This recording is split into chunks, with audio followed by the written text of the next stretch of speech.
Save. Okay, and then I get the UA up.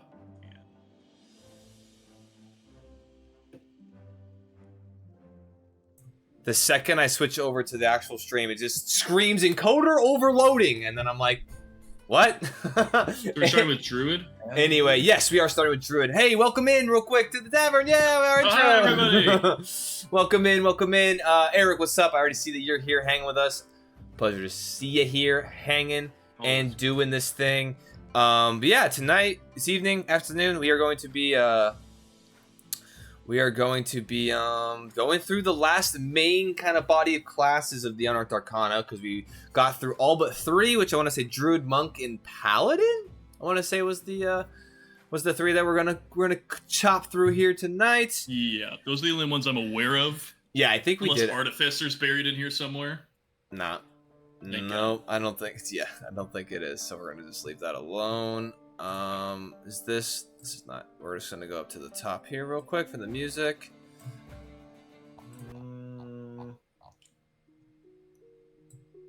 All right, cool. Please go up. There we go. All right, guys, what's up? Welcome. Hello. Good to see you, everybody. All right. So Good to see you too. Thanks. So Druid. I really don't know what to expect from this. Let's figure it out, I guess. I have no expectations aside from somehow Circle the Moon being nerfed. That's my only expectation. Maybe. Well, I guess we'll see. We may pop down there. Real quick though, already immediately off rip, they obviously have a better, more extensive table that than the other one, which is really nice. I think that it's a full caster, so spells the same, but the spell's prepared. Good. Wild shapes. Yep. Cantrips. Cool. All right. Keep cooking here. Oh, actually, hold on. Something that just caught my eye. Did the Druid... Oh, wow. But have Druid... a wild shape table? No, I didn't know Druid had Herbalism Kit base within their proficiencies of a class. I just saw that real quick at a glance as I was scrolling down, and they have it in both versions, but I just never actually noted that was a thing. Makes sense. That's pretty cool. Keep on going down. Okay. Level 1 Druidic. I think that these are probably going to be new, right? Yeah, because you don't get anything till level 2 besides your spellcasting. Oh, no, wait. No, Druidic. Druidic, the secret language of druids. You can speak the language and use it to leave behind messages. Cool. And so that's, Druidic, the secret language of druids, while learning ancient tongue. You also unlock the magic of speaking to animals. You also have the speak with animals spell prepared. You can use your Druidic to leave hidden messages, which is similar. You and others who know Druidic automatically spot such a message. Others spot the message. Okay, so is it investigation for both? No, so they actually switched it from perception to investigation, and then they made it so you can speak with animals, which I think that's pretty cool. I like that. That's a base in the kit. Like, hey, cool secret language, but also you can speak with animals because that's kind of inherently a thing. Yeah, I like that. You do not have to choose to have speak with animals or have something, perhaps. Maybe not better. Speak with animals is good, but it's just like, yeah, it's baked in. You just have it. Congrats. Exactly. I like that a lot. It looks like we have a similar split here with Primal Order that Cleric had. Yeah, I was like, that's new, for sure. You have dedicated yourself to one of the following sacred roles of your choice. Magician. Classic Druid position. You know one extra cantrip from the Primal spell list. See your spell list, yada yada. In addition, your mystical connection to nature gives you a bonus to your intelligence nature checks. The bonus equals your wisdom modifier, minimum of +1. And then Warden, train for battle, you gain martial weapon proficiency and medium armor training. Okay. Yeah, so go ahead. That's good. I was just going to say, Magician feels like if you want to be a more typical Druid, here is a little bit of a bonus, I guess, a little bit. Then Warden's like, if you want to, be casting Shillelagh a lot. If you want to be like in the mix, here's an option for you. Well, so I do agree going back to what we were talking about Cleric. I did like that there was I wish there was 3 options, but I do kind of like this because obviously it's an addition, so it's really just free. But I think what I kind of like with what they're doing with these is kind of almost like baseline first level. Are you wanting to lean more spellcaster or almost kind of dabble in more melee or go that way? Kind of almost in a way, it almost kind of makes you think about the build you want through an ability that's not super crazy, but it does give you something, if that makes sense. It points you in a direction, and I think the channel's called Minimax 20. So I think we all inherently are just like, what's the most optimal path forward? So it starts at level 1 here. Yeah.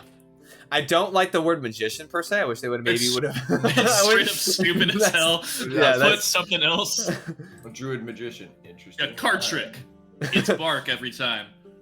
Yeah, I don't. That word needs to be replaced with something a little more creative. I don't. Okay, but I guess I like the options though. Always. Do you want to take the Herculean task of trying to read spellcasting, or just go to level 2 Wild I'm Companion? not No, even touching spellcasting. literally Yeah, spellcasting. exactly. They've changed spellcasting inherently, which we kind of already addressed multiple times. Yeah. So, I will say though, I do like that it says rather than choosing, you may start with like even. Let's see. I'm gonna just make sure before I say anything out of pocket.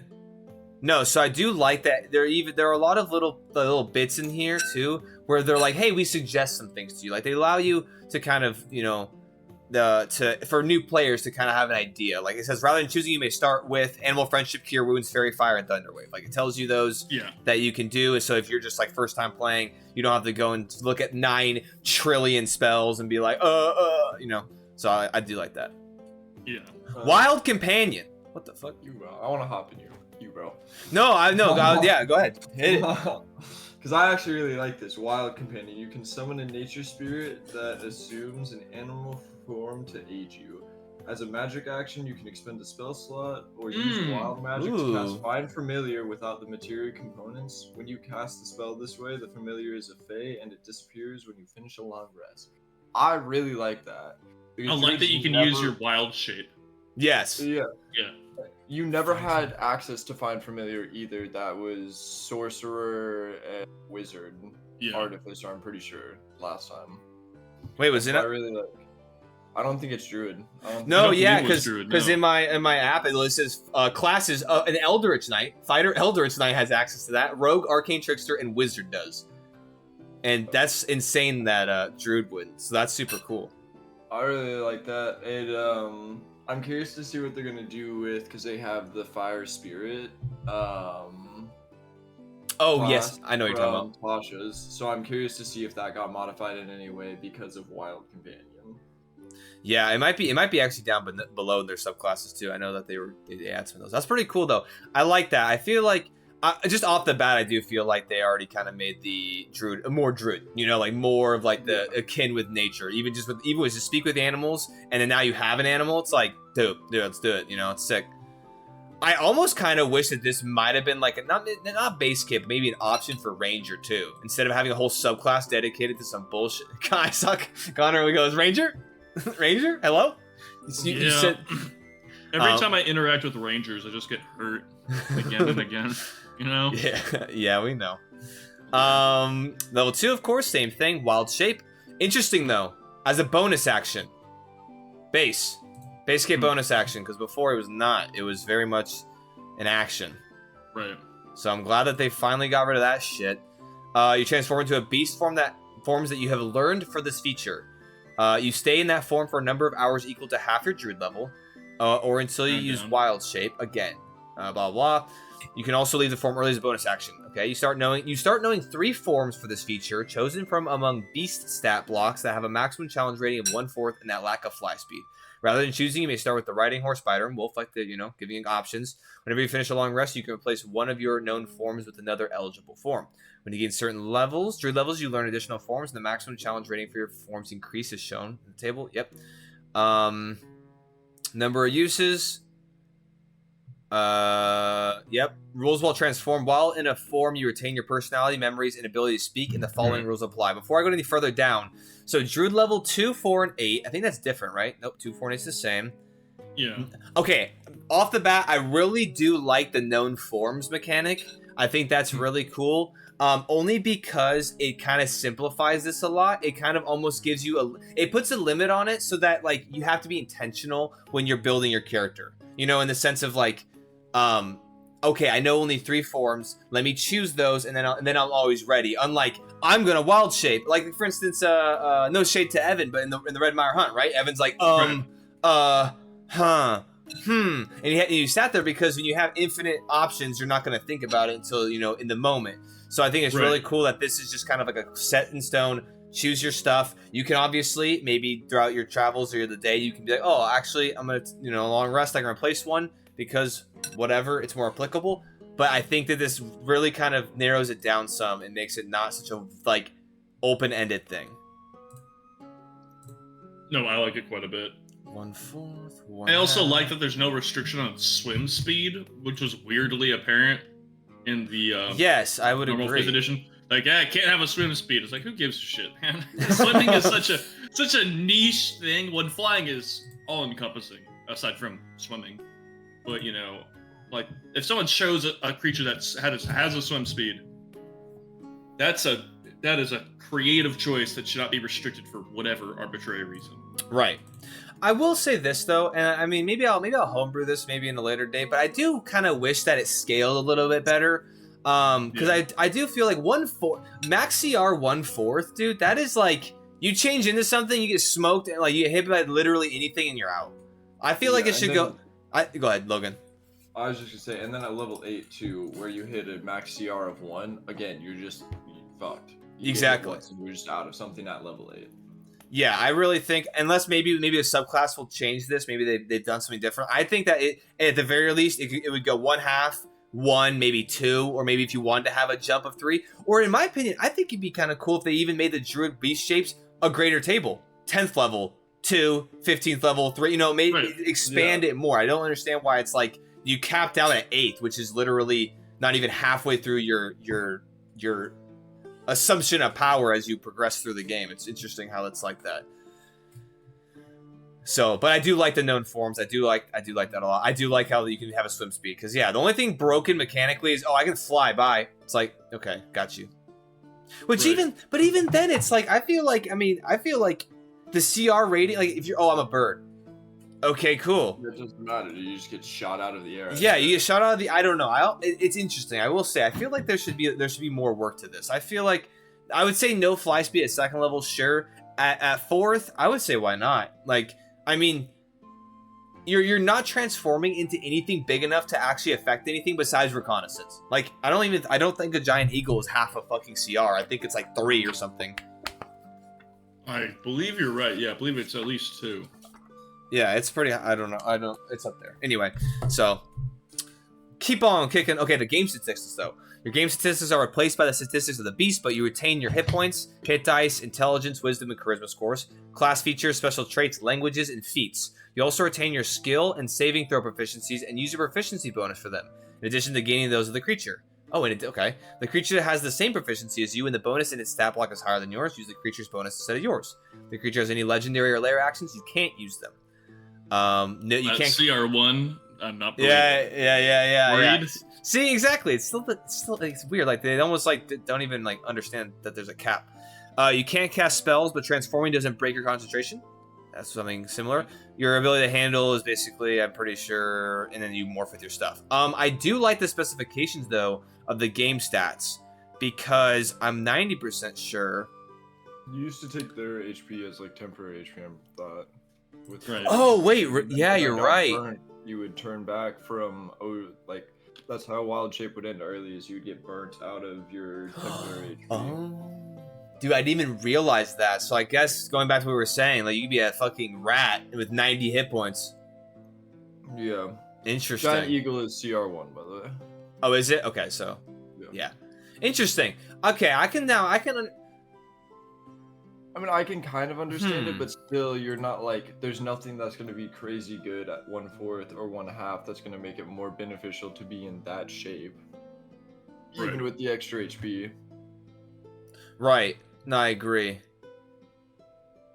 Yeah, so I'm just reading through. I'm trying to get into the nitty-gritty a little bit here. When you revert to your normal form, you return the number of hit points you had. However, if you reverse the result dropping to 0, yep. I'm trying to see, because I'm pretty sure...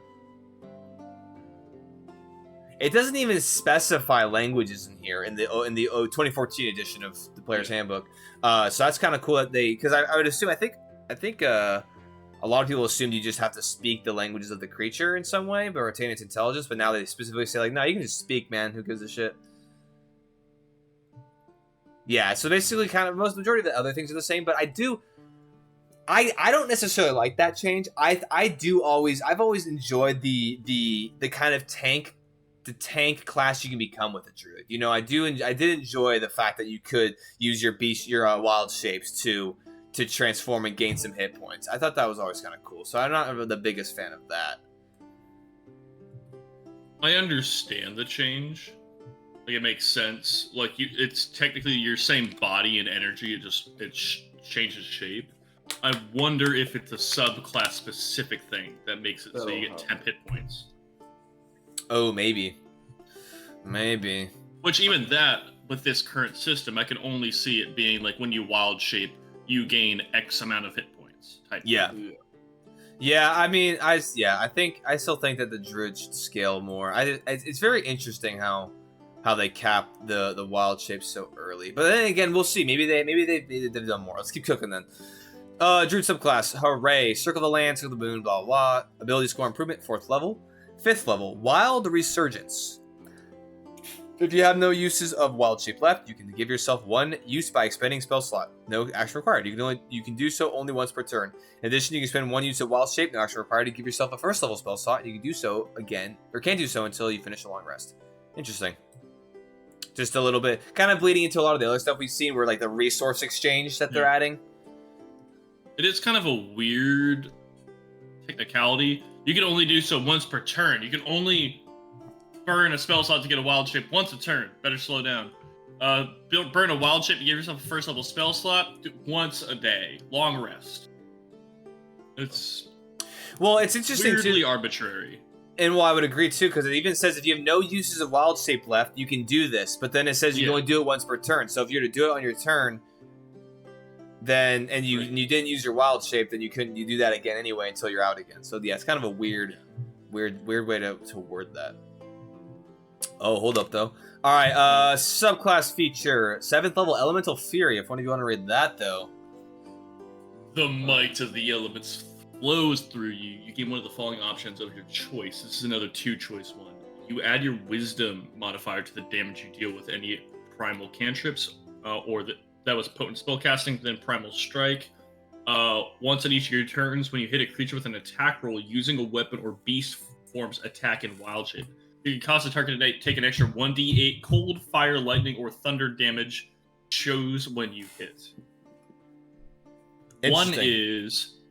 Well, actually, no, potent spellcasting is still pretty good, assuming you're doing damage with your cantrips. Like Shillelagh, perhaps. But...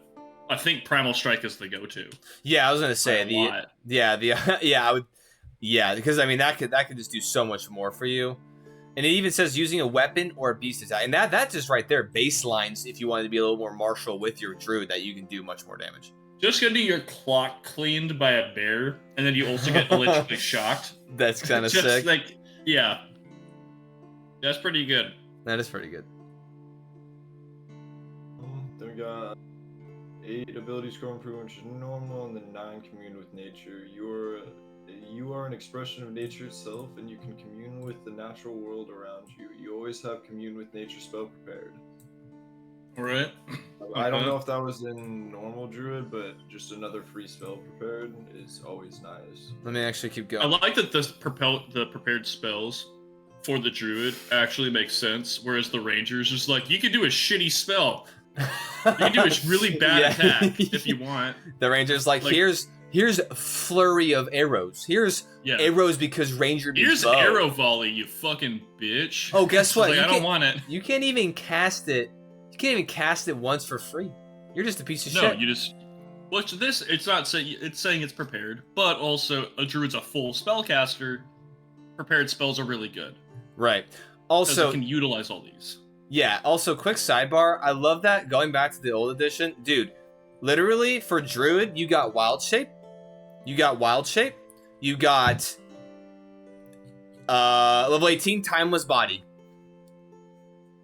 That's pretty good. That's it. Like there was no Druid, just base class abilities between 2 and 18. I love that. Yeah, you know. They're busy. Yeah. So I'm glad that we're actually, giving shit to the class some more. Well, here, going from 9 to 15, you have 10th subclass, 12th ability score, 14th subclass.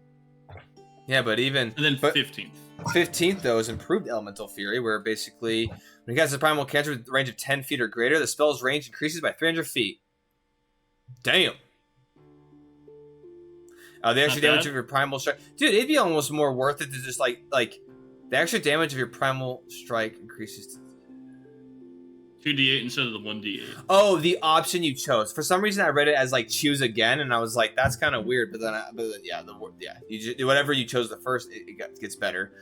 I mean, up to 300 feet, bro. I'm vine whipping someone from Dude. halfway across the world, and then dude. you grab them all just full. No, hey, imagine the 500-foot vine whip, and then you pull them 10 feet closer to you. Yeah, just like... Just to fuck with them. Yeah, just to make them on edge. I still think Primal Strike is like way better though. Like, I Way mean, better. spellcasting isn't bad; it's fine, but Primal Strike is just so good. I think that potent spellcasting is good if your intention is to be 15th level to like get that added benefit of like the 300 feet. But the gap is so wide that it's like, how would you like? Yeah. Level 16 ability score improvement. Level 18 beast spells. While using Wild Shape, you can cast spells in beast form. Oh yeah. Except for any spell that has material components with a cost specified. AC Or that 130. can use- Fireball from above. Oh shit. Wait, hold on. Is that the same? Dude, that's fucking crazy. Starting. Yeah. So actually, they got rid of Timeless Body, Yeah. which And I mean, it got I'm replaced with this, which No. So Beast Spells is also at 18th level. So OG 2014, you got Timeless Body, Beast Spells, and this is essentially the same. Yeah. So I mean, it's worded a little bit differently, but it's essentially the same. But time I do like that because I think for Monk too. I briefly was looking at, not like I personally wasn't looking at Monk, but like a while ago, I was watching somebody who was going through a lot of this stuff, and they had kind of refined some of the Monk things too. But I do like how they're getting rid of some of this kind of weird, like almost just like, I wouldn't just like arbitrary. It's just like so weird. Like, oh, I'm a druid, I just now don't age. It's like kind of just fucking weird. Like it was. Well, I may have read ahead too, and you might want to hold your horses on that. Oh, okay. Well, wait, hold on. It might be coming up here at about level 20. Oh, okay. Never mind. Then I'm gonna shut up. Let's keep going. Well, 19's ability score improvement. All right, 20 Archdruid.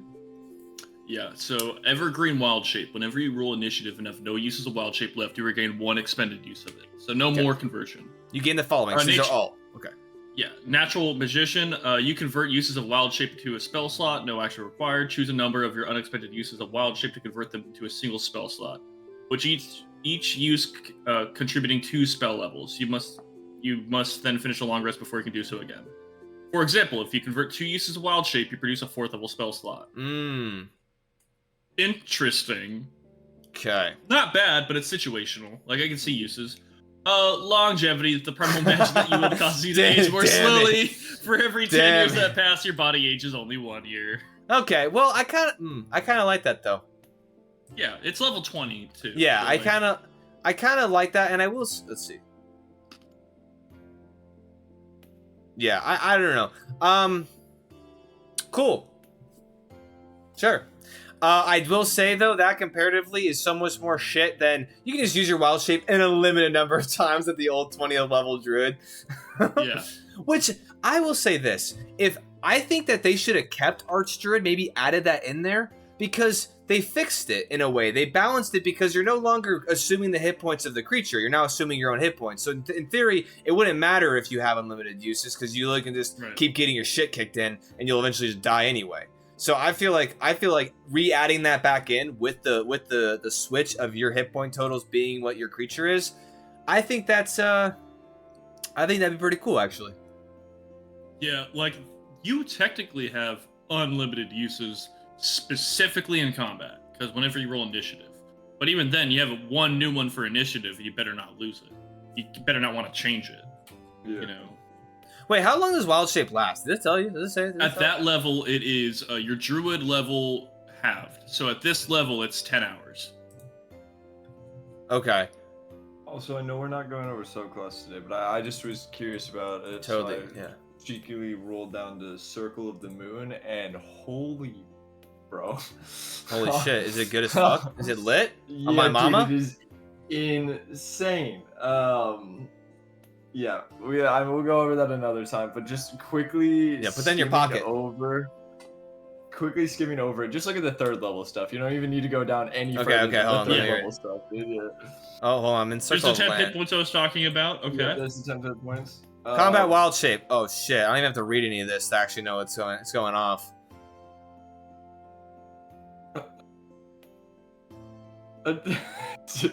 Wait, what the fuck? Oh my lord. So I like it.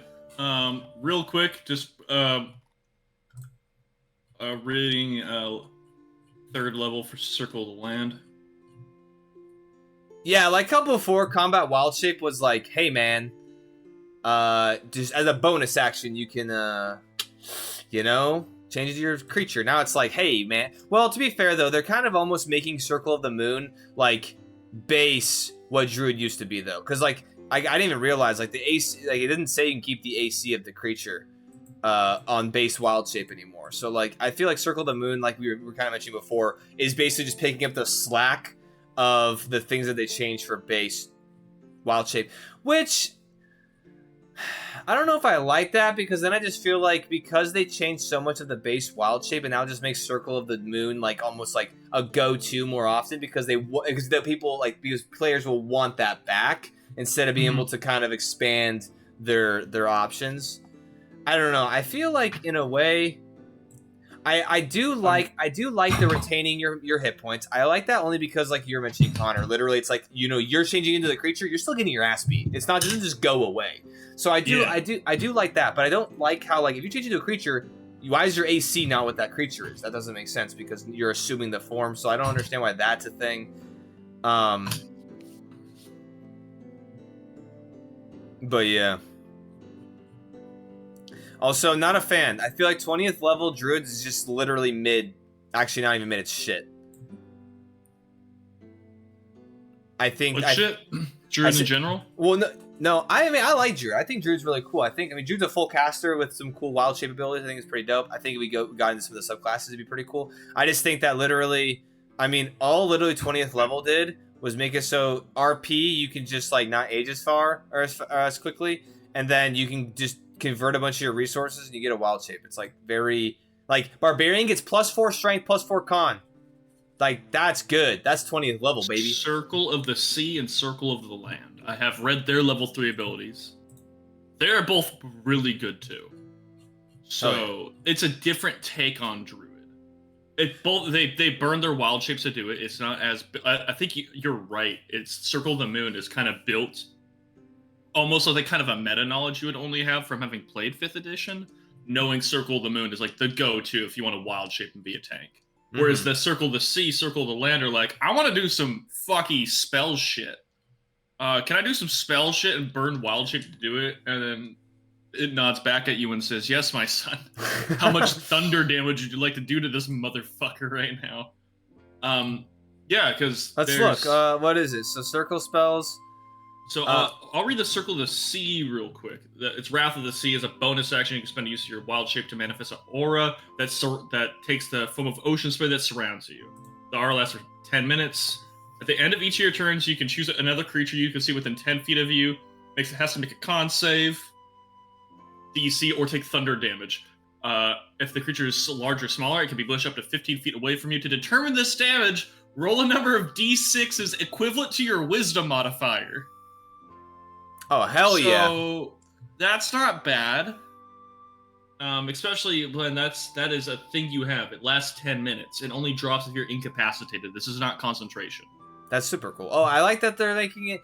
Oh, that's kind of cool. They're almost kind of playing into the words a little bit more of like wild shape, right? Like it's not all animals. It's more of just nature and just encompassing that. That's what I'm getting from this too. It's like wild shape. They kind of made it like a pseudo sorcery point type deal. Yeah, but with a lot more specific things you can do.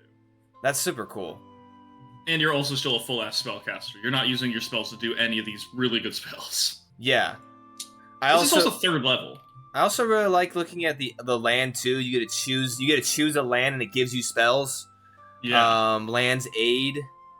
I'm gonna have to go through Druid. I feel like Druid base kit, you know, they added some things, which is always good. Level 20 sucks, but I think that a lot of the subclasses they probably overhauled, and it seems like they've made it really interesting. Like you're saying, like a pseudo sorcerer, right? Instead of sorcerer points, they get some wild shapes that can do funky, goofy shit. That's super cool. Yeah, I do like Circle of the Land's 3rd level spell better than Circle of the Sea, though. If you want me to briefly read mechanically what that does. Circle of the Land. What? It's the land's 8 at level 3 for Oh, Circle yeah. of the Circle of the Land, yeah. Because it's really cool. It's a 10-foot radius sphere centered on that point. Each creature you choose must make a con save, taking 2d6 necrotic damage. But Okay, so- in addition, one creature of your choice in that area regains 2d6 hit points. So Oh, it's like if your cool. fighters out there just dishing dick on some goblins, you could drop all of them, then heal them. You know, like you could. It's like the best version of evocation fireball. That's But actually you really heal cool. them too. That's actually I like it a lot. And it's also, again, this is all level 3 stuff. We're not even getting into the other potentially more dramatic. Yeah, we might. I think we should maybe highlight some of these when we go back through and do subclasses and choose some of those. That's really cool though. All right, anything last minute for Druid before we go on to I think Monks next? Yes, Yeah, Monks next down. I'm pleasantly surprised. It's different. It's definitely different. I think fundamentally more different than the other. Stronger probably than it originally was too. Like it has more options to be a little bit better because Druid you were just stuck with these are the things you get and you're banking off of your subclass specifically, but like no, and I really like that about all of the updates that they've been doing to this because I mean a lot of time in 5e, like the 2014 5e, you would just be dead levels and it takes forever to level in D&D, and so you're like, oh, I'm level 10 and I got nothing. That's sick. Or hold on guys, I got my 5th level spell. Like that's your reward. It's like, no, dude, like give it a feature. Like like give him something. Like I think it's like getting a 5th level is like, or a 5th level spell slot, like it opens the, like it gives you their power scale for your spells, but you get to use it once. That's it. It's like cool. It's like nah, I do, and I feel like especially when you get to the higher levels, it's like, dude, you're not leveling anywhere close. Like I would say 1 to like 6 is where you can ramp. And I feel like the DMs are like, here, man, like fuck you, like here. But then like once you start getting that, then it's like you're doing a lot of shit before you're getting anything. So yeah, I think it's good that every single level is now getting something. Right. Did they give more ability and score improvements for this class? I don't feel like they did, but I don't think they really mess with the ability score improvements. I keep looking for it every time, but I don't think they mess with it. It's 1, 2, 3, no, the same amount. Is there 5? Yeah, there's 5. And then I think Fighter's the only one that has 6. Okay, I'm pretty sure like consistently, I'm pretty sure all the classes have like 4 or 5, and then Fighter's just like, haha, nope. But that makes sense. All right, cool. Yeah, I mean, Monk, I'm down here looking at it already. They changed key points to discipline points. Oh, yes, good. I'm reading martial arts and then also unarmored movement. Yeah, unarmored movement is over to the side. They also buffed the martial arts die to a D6 to start. I'm pretty sure it's a D4 to start. Yes. I think that's right, yeah. Yeah, but I have it pulled up. Does it get to 1d12 in the 5th edition? It gets to 1d10 actually. No, yeah. I was gonna say, they bumped everything up then. So, but I think that's really good. I think that's good because essentially, in a way, it's like, dude, no one's taking a fucking club for their weapon, so no other class is dealing 1d4 damage. I understood a little bit as to why it was 1d4 because you had like flurry of blows and stuff like that, but it's like, I don't know. I think it's good to give them a little bit more of something. We'll see how much. Baldur's Gate uses these fucking rules. Looking at this, how often monks beat my ass. Yeah, I feel like. Dear Lord, bro. But then I feel like we'll see though, because maybe 1d6 is too powerful and they should have scaled it maybe a little bit differently. But I guess we can jump in here. I mean, even with them having like an insane amount of attacks with flurry of blows and stuff like that, you also have dual wielding and long swords. Yeah. If you take dual weapon master, you're swinging with 3 attacks at a d8 each. Mm-hmm. Plus, I think it's also a good point too because like you're hard locked at what your martial arts die is. Unlike other people who are like, oh, I'm versatile. I'm gonna do a 1d10 or let me, and yeah, like you were saying, dual wielding. It's very different. Yeah. Yeah, absolutely. You can't take like great weapon master or anything like that either with your fist. Yeah, yeah, that's true. All right, jumping in. Martial arts. You practice with martial arts gives you mastery of combat styles that use your unarmed strike and simple weapons. You gain the following benefits while you are unarmed or wielding only simple weapons and you aren't wearing armor or wielding a shield. Bonus unarmed strike. When you use the attack action with an unarmed strike or a simple weapon on your turn, you can make one unarmed strike as a bonus action on the same turn. Dexterous attacks. You can use dexterity instead of strength for the attacks and damage rolls of your unarmed strikes and simple weapons except those that have the two-handed property. Okay. Is there a two-handed property simple melee weapon? Probably like a great club. I want to say bonus unarmed strike does not have that stipulation. You want to make a strength-based fucking monk. Yeah, great club. A great club is a simple weapon. It's two-handed. Yeah. Hey, look at you passing the quiz. How did you know that? This man said, bro, I got this. I've been doing my research. This man passed the quiz, bro. Martial arts die. You can roll a d6 in place of the normal damage of your unarmed strike. This dice changes as you gain monk levels. Cool. Unarmed. Yeah. Hold on, real quick. I'm just gonna shoot over. I love to compare this. Is this any different than what we already got? Weapons, I think. Yeah, I don't think simple weapons was base. I think there was like monk weapons. There's very specific weapons that you could use as monk weapons, but just like blow dart and fucking dart. Blow dart, stick. Yeah. Which I don't even think. Uncooked rice. Uncooked rice. Sausage. Oh yeah, that's right. Get it with the worst. Okay, hold on. So it's actually interesting. So it's embedded in here, but it does say gives you mastery of combat styles that use your unarmed strikes and monk weapons, and then it says comma, which are short swords and any simple weapon that doesn't have the two-handed or heavy property. It's interesting though because I feel like no one reads that shit. So when you go down there and start looking at the bullet points, it says monk weapons. You're like, bro, what the fuck's a monk weapon? And it doesn't explain it. So I like that. Like they're just like simple, bro. Like why did it's weird that they say short swords. And simple weapons. Yeah, I'm glad that they just like, hey, simple weapons. We want to make sure short swords are in there. But yeah, that's about it. Yeah. I like how you can now be a monk with a great club and just go fucking off. Just real quick, D6 instead of D4. Yep, dexterity is the same thing. You can do the bonus action strike. All right, let's keep going. I like the unarmored movement having a table now too, rather than just like in different places. It's like, hey, by the way, you get more unarmored movement instead. Yeah, it makes sense. Unarmored defense is the same while you aren't wearing any armor or shields. Your base AC is 10 plus your dexterity plus your wisdom modifier, which is insane, dude. Plus wisdom, you literally can just like stat yourself out. Yeah, you're starting like level 1 with 16 AC. Yeah, I think we have someone in our party in my home game with a AC 17 starting. Level 1? Yeah. Oh, damn, yeah. Well, I think like, all of us with 14 AC with leather armor, and the dude's out here like 17 just because he's wearing his loincloth. I think what I think this is also better than the barbarian's unarmored defense because the barbarian has constitution, right? Which that's con and dex, which is cool, but this is so much better because like when you think of a monk, it's wisdom and dex, right? Whereas barbarian, it's like, oh, if you want your unarmored defense to mean something, you have to go strength, dex, and con. It's like you have to like split 3 stats, whereas this you just have to do 2, so you have a lot more of the ability to influx certain things. And it's like it is the stats that you want to be really good. Yeah, so, like, exactly. You don't have to dip into anything that you don't want to do. So exactly. I think dexterity, wisdom is. I mean, it's fine. You know, it's been this way for a long time, but I also feel like dip him into con, dude. Fuck him, bro. Make him have to do the triple dip like barbarian does, dude. Well, I actually was just thinking about this. I really like wisdom modifier being a portion of unarmored defense. And what I think they should actually do is not make this con, but make the barbarian have the option of wisdom too. And the reason why I think that is because I feel like wisdom ties into, because you have no armor, wisdom means like, I am highly perceptive, and because of that, I am now like reading combat movements, and instead of you just taking hits from your armor, you're like dodging more because of your perception, if that makes sense. Right. And I kind of wish that as a barbarian you were able to kind of have that option, because I also feel like what's really good about having your wisdom modifier is that is also like 8 or 9 of the stats in D&D is based off wisdom, whereas if you have I'm just gonna like, con does give you a lot of hit points, which is cool, but con gives you 0 fucking skills. Yeah, I was gonna say there's nothing skill wise it's con. Exactly. There should be fucking something. Yeah.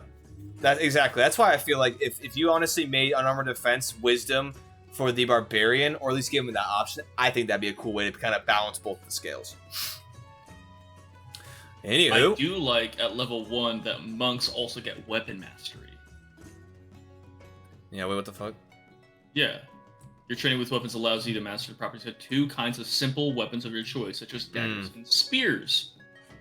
Which is the same thing we read before, but I do like that monks is like, yeah, I can do unarmored defense, also base level 1, like other martial classes. Yeah, you have mastery.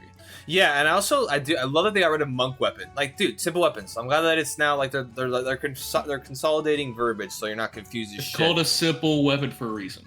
Yes. Level 2, martial discipline. Not really gonna read all of this.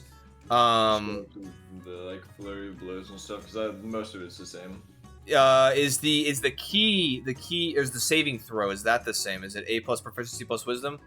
Yep, I believe so. Okay, yeah, it is. Okay. Yeah, I'm saving throws base are always 8 plus prof plus whatever your casting modifier is. All right, hit us with the triple threat here, Logan. Flurry of blows. Immediately after you take the attack action on your turn, you can spend 1 discipline point to make 2 unarmed strikes as a bonus action.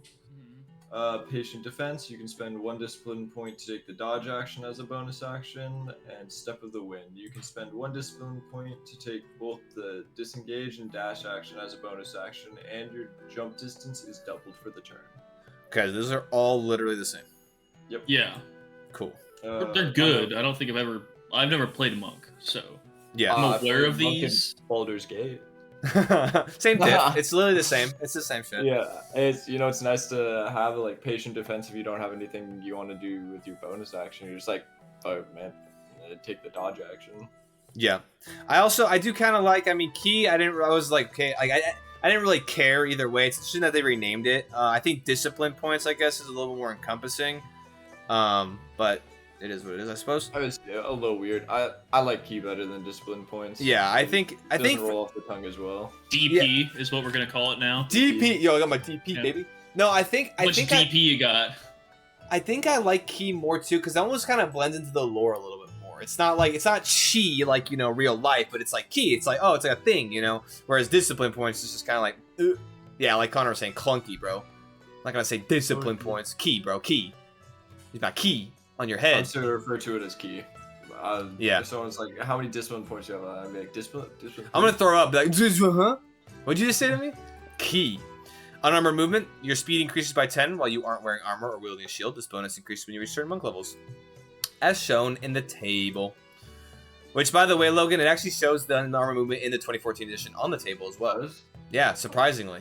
Just no one cared to look. Yeah, no one gave a shit. I've never even touched the monk page, dude. I'm like, I can't be asked. He said, Yeah. what? Deflect missiles. Honestly, I think deflect missiles is one of the coolest monk abilities, just because like it's just so monk shit. It's monk shit grounded in reality, which I like. Deflect missiles. Literally, let's see here. You grab a missile. Okay, actually, use your reaction to deflect ranged attacks against you that deal bludgeoning, piercing, or slashing. Ranged attacks is a collective. What did it say before? It might have said. Go ahead. It said to deflect or catch the missile when you are hit by a ranged weapon attack. So it's just a weird so verbiage. missile is a pretty specific word if I remember in D&D beforehand. I don't know. And the only reason I'm saying that is because now bludgeoning, piercing, slashing. If it's a spell, it doesn't say the monk can't grab it. You know, if he rolls high enough, he can Wait. throw that spell right fucking back at you. But what spell is doing bludgeoning, Magic? piercing, or magic missile? I fucking guess. I Magic don't know. missile is Fucking- force. Damage. This bro. Hey, hold on. Hey, he passed the Great Club quiz, but failed the Magic Missile quiz. We'll get him. I didn't fail the give magic him a missile quiz. I'm just saying here it does not. It specifically is written in such a way that it is not excluding spells. Yeah. I mean, I've given a magical item in one of my campaigns that allows you to use deflect missile on like ranged spell attacks. Yeah. So I had someone catch a firebolt, and I was like, "That's gonna be really bad." Because they chuck it back at you. But yeah, that's essentially the same. 1d10 plus your dex mod, I want to say, is the same. Oh, hold on. Nope, same thing. If you reduce the damage to 0, you can spend 1 discipline point to redirect the attack toward another creature. You can catch a missile if it is small enough for you to hold one hand and have at least one hand free. If you catch a missile this way, you can spend 1 key point to make a range for that. Wow, okay. At the very end, that creature must make a dexterity saving throw or take damage equal to 2 rolls of your martial arts dice. Is that the same? Because I'm pretty sure I thought it was you just threw it back with the damage that initially would have done. So if it was like a short bow, it did a d6, and then you caught it and you threw it back for a d6. Sorry, 1 second. Say that one more time, Logan. The creature I think you're must right. succeed a dexterity saving throw or take damage equal to 2 rolls of your martial arts die. The damage is the same type dealt by the attack. Gotcha. Oh, I think I like that better than like the damage of the crossbow, because it's you're taking the energy and you're pitching it now, like you're not having the same like velocity from the bow. Hey, you're good. I also like the ability to catch bullets. Well, yeah, and I think that's a big reason. Huck it back. I think that's the reason why they kind of expanded it too, because before it was just like a lot of the 2014 edition is just like very like just heavy with like random like unnecessary details. This is just very concise, and it works. I will say too, the old edition did it.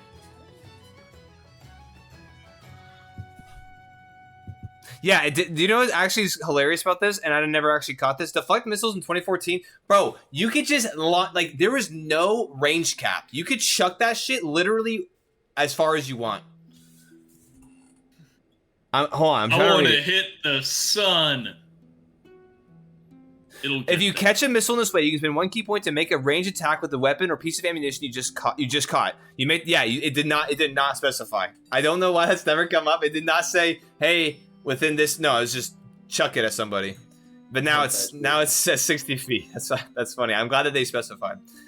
And then dexterity saving throw. It's no longer an attack.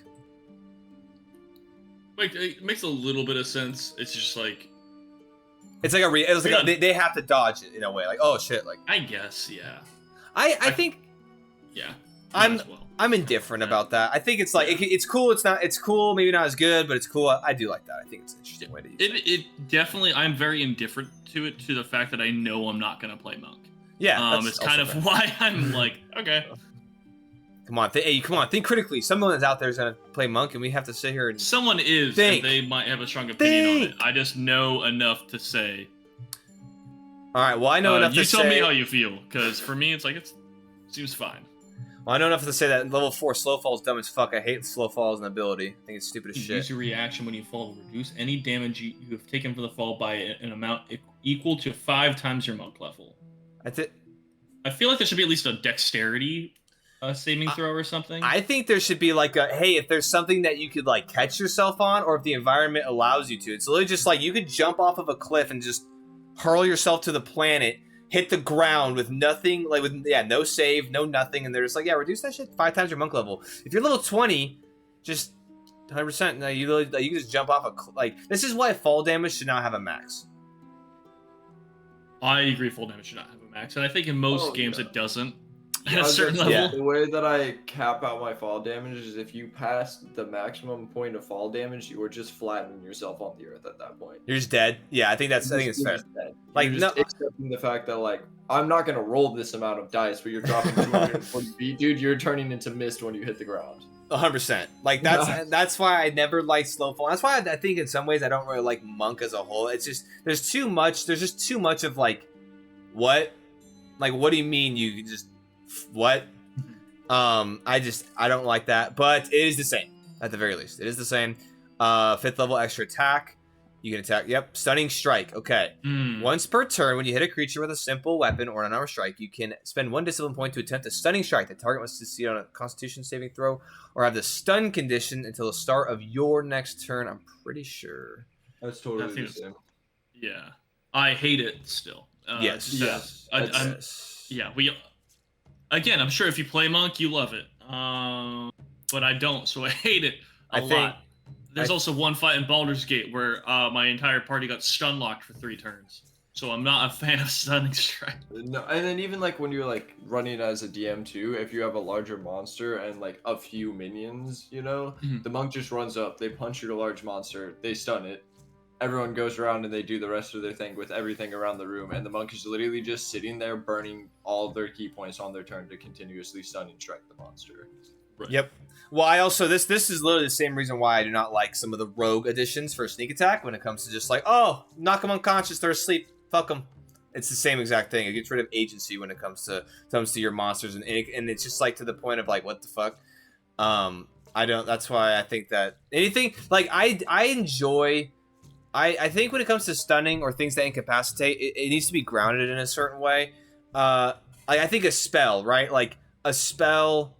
I don't know. I just think stunning and any of the kind of stuff is just very frustrating on both sides. As a player, especially because you have one person as a DM. Oh, hey, I want a bigger monster because you know, depending on the fight you want to have, I just want one big monster, and it maybe has a couple. And then nope, it's like, oh, stun. Now just have 46 attacks between you and the next turn. It just like makes a super cool encounter that can just be resulted into nothing. That's why you make everything have a shit ton of con, and there you go. If you have a monk in your party, or immune to stun, I guess, but. Depending on the type of creature, yeah. I think that Stunning Strike, I think that they just need to, like, I mean, because Dazed, I'm pretty sure, is a new condition or something that they're reworking with this one. It's like, I think that make it something to where it's not getting rid of all agency, but it does something cool. Like, hey, it gets rid of an action or something. Or they can't use a bonus action. That's why I really like the spell Slow, because it's a really cool, like, it does a lot, but it doesn't remove everything. I think that Stunning Strike could be cool if it was like, hey, they can only make one, if they have multi-attack, one action. Or sorry, one attack in that action, or no reactions, or no bonus actions. You know, I think that that's how they should go about with the stun condition, or just with this specific ability. Cool. Anyway, let's go. Yeah. And powered strikes, totally the same. Subclass feature, the same. Powered strikes, you deal damage with your unarmed strike. You can choose. Actually, wait. Power strikes is different. Wait. No, yeah, power strikes is different. Power strikes, it can deal your choice of force damage or normal damage, so it's not magical strikes anymore. Yeah, so they're like they're twist or they're shifting some stuff where I think it's no longer like magical, not magical. I think it's like force is now their new like overcoming resistances ability thing. Or yeah, if they change how monsters fundamentally work, sure. But if they don't, they're still doing half damage no matter what they're fucking picking. Yeah. Depending, because a lot of monsters just they're resistant to non-magical damage. That's just how some monsters are written. Some of them are written like non-magical slashing, piercing, bludgeoning. But some of them are just like, hey, if it ain't magical, go fuck yourself. But force would have to fuck himself. Force would be considered magic. I'm pretty sure force is like, by definition of the game, it's like magic, just like innate arcane damage or some shit, because magic missiles is force damage. That's why it's like they're tweaking some stuff. I have no idea. I don't believe it is, because I think psychic. Well, I don't know. Maybe it is. Hopefully it is. Cause what is force? Not. I don't believe force is inherently magical. Well, I don't. Yeah. But if it is, that'd be good. In that case, it would be better than magical, because some things just have no resistance to force. Like force is a known thing. I think that's what they're trying to do, and I think that's what they're going to do. Is I think that force is going to be that, like, instead of it being like you were saying, slashing, bashing, and stabbing, slashing, piercing, and bludgeoning from non-magical sources. I think they're just making it so that force is kind of the all-encompassing. Nothing will have like immunity to force, but that seems like a massive overhaul to, like, because they'll have to go, like, they won't have to go through, but like a lot of characters like. Or a creature stat blocks would have to be adjusted to accommodate this in some way. Good point, yeah. You gain a feature from your monk subclass, evasion. When you're subjugated to an effect that allows you to make a dexterity saving throw to take only half damage, you instead take no damage. You just see on the saving throw. This is, I think, pretty much the exact same. It's really just evasion from. Yep. Another seventh is. Still, instead of stillness of mind, where you can use your action to end one effect on yourself that is causing you to be charmed or frightened, it is now heightened metabolism. You spend at least 1 minute resting. You can choose, or you can give yourself all the benefits of a short rest. Once you use this feature, you can't use it again until you finish a long rest. Okay. Oh shit. Wait, do you get all your discipline points? Oh, your key back on a short rest, right? Yeah. I believe Super good. Yeah, you get all your key points back on a short rest. That is insane to be able to just be like, all right, I'm good. Power nap, dude. Yeah, I'd rather them have stillness of mind. 1 minute, bro. They said, Monk, we're just trying to make you better. By the way, I did just double check. Force damage is described as pure magical energy. Okay, that's what. Yeah, that makes sense. That's what I kind of was understanding. So, cool. All right, someone hit me with acrobatic movement. Oh, well, that is while you aren't wearing any armor or wielding a shield, you gain the ability to move along a vertical surface and across liquids. Oh, I don't like how that's written. Oh. Across liquids on your turn without falling during the movement. Okay, bro. Hey, slow fall and crack. What the hell, dude? Just like, I'm gonna run up the wall. Later. Like, I like the idea of someone just deciding, I'm a step of the wind, disengage from this combat. I'm gonna run up the side of the fucking building and flip you off from the balcony 60 feet up. You're getting Like, go to chased hell. by city guards, bro. You're not getting chased by city guards, man. You just literally just scale and you're gone. Yeah, I'm gonna run up the watchtower, slow fall onto the lake, onto the lake, and then run across it. You know what this reminds me of, Kissing. Connor? You know what this reminds me of, Connor? Is when you were saying with the Rogue, when it was what is it? What was the one where you can't roll below a 10? I can't remember what it is. I think it was reliable talent. Reliable talent. Yes. I can't remember what it is. Immediately remembers. Yeah, nice. Well, no, this reminds me of that because like in reliable talent, essentially is like, hey, you can't fail. Really, like, you roll, but you can't really fail with the roll. This is like the same thing. I like reliable talent so Oh, much. I hate that shit. If you have expertise in something and you get, I mean, you don't get reliable talent until way later in the game. If you have been lockpicking, It's a lot. for the I will entire say it's a lot campaign- sooner. They now. changed it instead of like 14th level, it's like 7th. Yeah, Okay, it went from that's- 11 to 7. I don't love that, but it was like when you got it at a level 11, it made sense because by that point, I'm sitting here and I'm like, if all I've been doing is sneaking the entire campaign, there's no way my character is gonna trip over his feet while sneaking.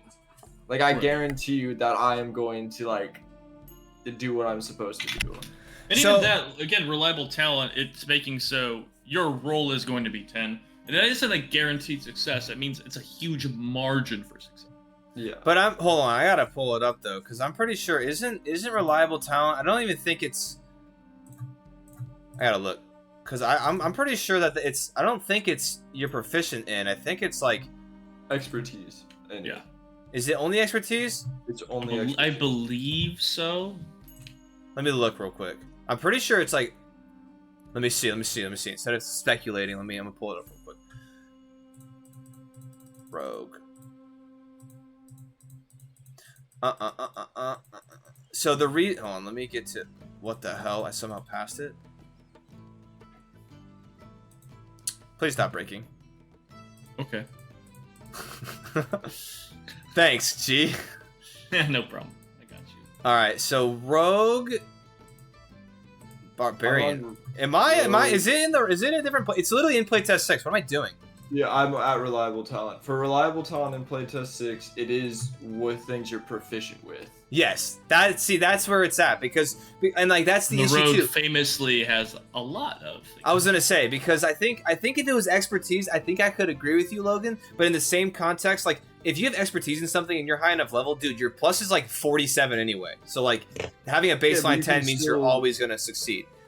Fail just randomly. You could. would just be like, I rolled a 2, and they're like, actually, you did fail your sneaking check. And you're like, that's tough. But Well- again, like, you're never gonna fail that because you've been doing it for so long that you're never gonna fail. I think Okay, if you but have this- expertise- I don't know. So me and Connor are kind of agreeing on this. The reason why we don't like reliable talent is because I'll speak specifically. No, we did agree. I was gonna try to be a dick. Well, I was just gonna say I don't know if this is the exact same reason that I'm gonna explain right now. But the reason why I don't like reliable talent is because a skill check isn't always directly influenced by your ability to do something, but also the world around you. I think that inherently always, I would say not passing per se, depending on the circumstance, but at always having a super high baseline for something gets rid of the world aspect of things, because there are plenty of times where, like, you know, you'll explain a natural one and maybe it's not necessarily like, oh, you were stealthing and you messed something up. Maybe it was like, oh, like something broke on your equipment and it fell. That's a world thing that made you fail. It's not saying that your character sucks. It's just saying, like, there's a living, breathing world. Not everything you're gonna pass necessarily, right? So that's why, like, I think that reliable talent giving you a baseline of, I would say, everything you're proficient in. I mean, that already gives you That's crazy. Which it is also that in 2014, I thought it was expertise. Yeah, and expertise, I think, would ground it a little bit more, only because, yes, you are like that is something you have trained, and I could understand that. But Rogue gets like 74 proficiencies, and then and what's funny about that too is they're like, hey, your base roll is a 10. It's like, well, no, your base roll is not a 10, because if you're proficient in it, then it's 12, because you're adding your proficiency inherently. And then you're then adding your modifier. So if you have a modifier of 4, then it's actually a base of 16. You know what I'm saying? And so it's like, anyway. Also, acrobatic movement doesn't specify how far you can run. Like, obviously, no, it says throughout your on your turn without falling during the movement. So you could dash, bonus action, step during the the wind. movement. Okay. Yeah. If you end your turn on a vertical surface or on liquid, you're falling in or off. But that's combat. You don't. You're not confined to movement if you're RPing. I would rule that you were right in RP. Yeah, I would too. I also would rule if you're trying to run up a waterfall, you're running against the current. I think for RP, I'd leave it. I mean, if you can, anyways, like they're already dashing 240 feet. If you put them in initiative, most likely they're climbing half of your mountain and just a single run. Well, no, that's fine. I don't want them running across a lake that I meticulously put in place that separates one side of the city from the other. I don't want them running across the fucking channel from Constantinople to the other side of Constantinople. You know, look, man, if they if a boat can do it good, if you put them in combat, right? They run on their turn, like maximum, they're running like 320 feet. Then they plop into the water for 6 seconds. And then after that 6 seconds, they then lift themselves up back to the top of the water and start sprinting. If they want to do that, they can try to do that. All right. I think my biggest gripe for this is the fact that it does say liquids. Vertical, I could be like, okay, you know, cool, like, you know, you're trained, whatever, cool. The fact that it's like, dude, run on lava, run on whatever. I think you still take damage from running on lava, though. I don't think. But you could do it instead of sinking and dying. You could run on lava. I'm honestly fine with that, because I think that would be like a very interesting encounter, because I'm still killing you. You're not making one turn across the lava, bro. You are taking so much damage. You're dying so hard. That's hilarious. I think this is a goofy ass mechanic. This is like literally in the same echelon of Slowfall for me, but to each their own, I suppose. It's like, whatever. Well, you're gonna love this. Self-restoration through sheer force of will. What is it? Consuming nothing. Your sheer force of will. You can use a bonus action to remove one of the following conditions from yourself: charmed, frightened, or poisoned. Oh, that's good. Bonus action. In addition, foregoing food and drink does not give you levels of exhaustion. Wow, that's insane. Which that's situational. That's being able on your bonus action to be like, I'm scared. No, I'm not. Just go punch him in the fucking head. Like, there's no cap to it either. No, there's no cap. There's no resource consumed. That's stupid. Wait. That's actually kind of crazy, because literally, like, that. I think that's an actually interesting point, and I think a lot of these might actually be like, I think a little bit cooler or more grounded, because deflect missiles is a key point. I think Slowfall in some way should be a key point. Like, hey, spend 5 key points to negate 5 times. Like for every key point you spend times that by 5. That's how much your Slowfall is reduced by. That would make a little bit more sense, because you know you're using your innate abilities. Acrobatic movement. Spend a key point. Every key point you spend, you can go 10 feet up a fucking wall, or like across a liquid or something. This should be, hey, use a key point, reduce an effect. You know, not hold on. All right, wait, hold on. All right, hold. Oh wait, hold on. During that 1 minute, I also got I got my short rest, and I have all my key points back. Yeah. I also want to say this is level 10. So at level 10, they have 10 discipline points. Yeah. They insist. Poison, like You have a, charmed, frightened. I think you could probably rope in with what is it called, stillness of mind. That's kind of cool. But bro, you're just like, and you're just like, okay, I'm good. I don't poison anymore. We're fine. I don't like the noises you made for that. It's just gonna be real with you. Anyway, cool. Let's keep going. Let's keep going. Let's keep going. 11th subclass, 12th ability score, 13th deflect energy. Oh, here we go. You can now use deflect missiles feature against ranged attacks that deal any damage type. There it is. Not just bludgeoning, piercing, or slashing. There it is, Connor. Spell thrower. Spell redirector. Yeah. Still, but the point that was made though, it's still going to be the same. Your martial die, 2 rolls of your martial die, which at this level, it's what level 14? 13. 13. Either way, it's 2d10. So you're doing damage. I think part of this was this like this ability that's kind of crazy, and I don't necessarily hate this. I think it's kind of cool, like you can redeflect stuff. I think it's pretty cool. I think I just think it's interesting though, because part of this ability that's super good is like you're not only negating or throwing damage and like redirecting it, but you're also like negating damage. But I will also say this though. Deflect energy you can now use against range attacks. So you also don't, unless you throw something back, you don't have to spend a key point. So you can just use your bonus action and just like reaction. Yeah, just I like I just avatar. Sorry, reaction, not bonus. My bad. Just like avatar a firebolt away from you and shoot. Well, I also forget that deflect missiles, like in my mind, for some reason, deflect missiles is always deflect and throw, but there's still a roll, and if you don't roll high enough and completely negate the thing, you're not like just doing whatever you want. You still have to beat the total, and that's only when you can make an attack. Like I don't know if many spells that like 1d10 plus your dex mod is going to be fully negated. You know. True. Yeah, like you're not gonna be like taking like a scorching ray or something and deflecting it necessarily. Yeah, and stop like a bolt of scorching ray because that hits multiple times. Or like Eldritch Blast, you could probably stop a bolt of Eldritch Blast because you're gonna be getting hit by multiple shots of it. I mean, it also is nice for things like Magic Missile. That's guaranteed damage, but you could stop one of the bolts hitting you. Yeah. Is magic? I wouldn't even say Magic Missile because Magic Missile it literally strictly says it hits. Like that's, I mean, obviously, if you wanted to, but it does hit, and then you deflect energy, and it doesn't.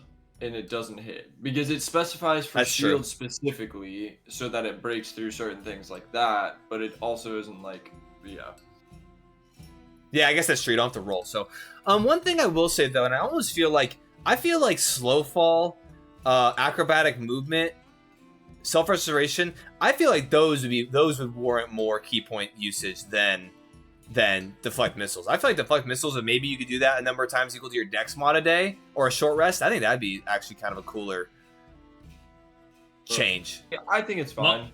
Monk has a lot going for it.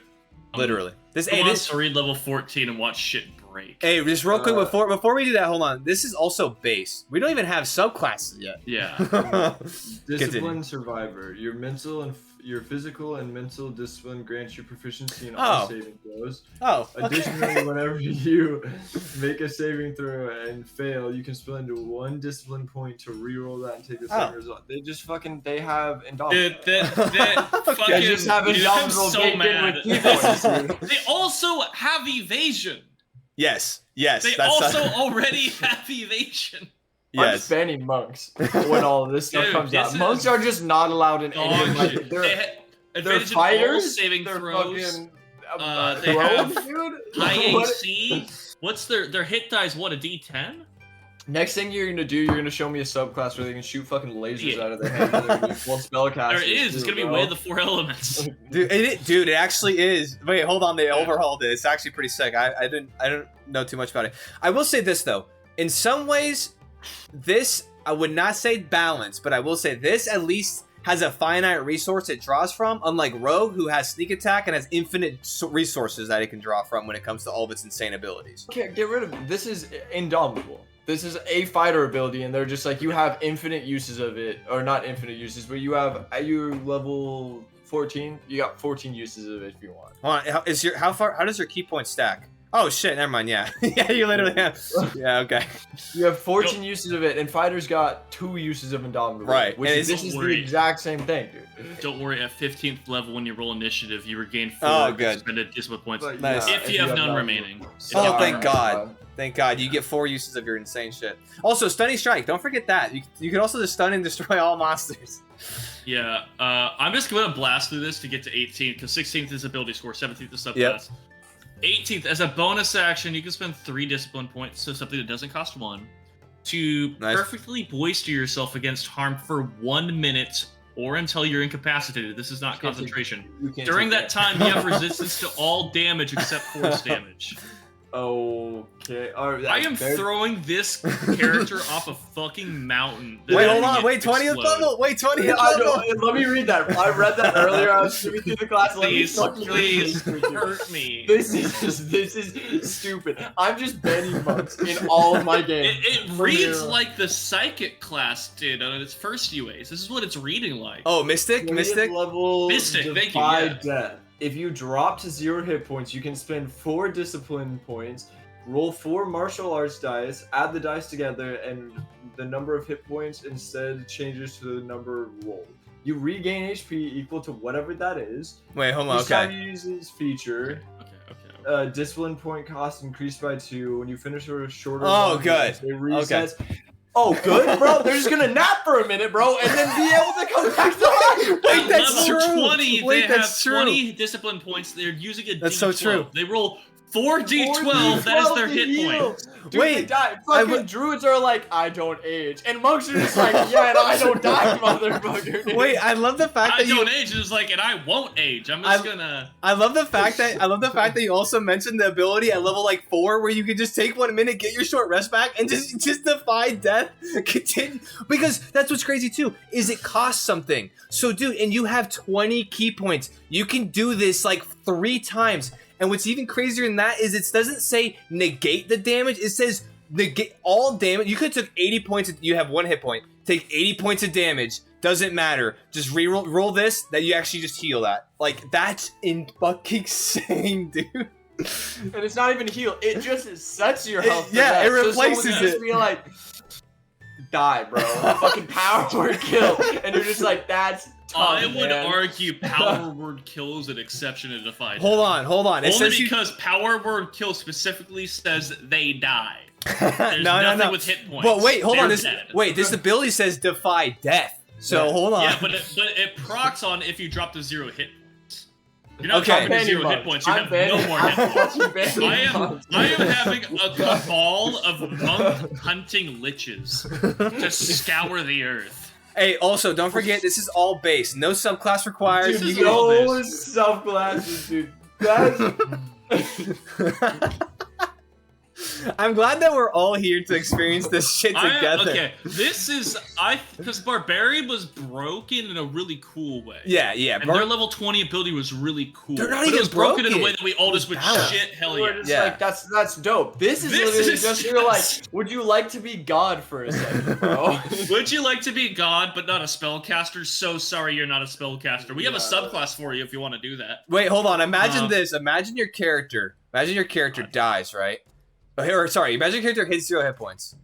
They instead heal, negate all of that. Then they run up a vertical surface for 100 feet. They take a minute to regain all of their fucking key points, and then they stunning strike your dragon 46 times. And then they slow fall back off the mountain, and then they run across a lava lake. What else do they have? I changed my mind. I think the monks should only have a D4 as their martial arts. Yeah, I think whatsoever, dude. We were so optimistic going in.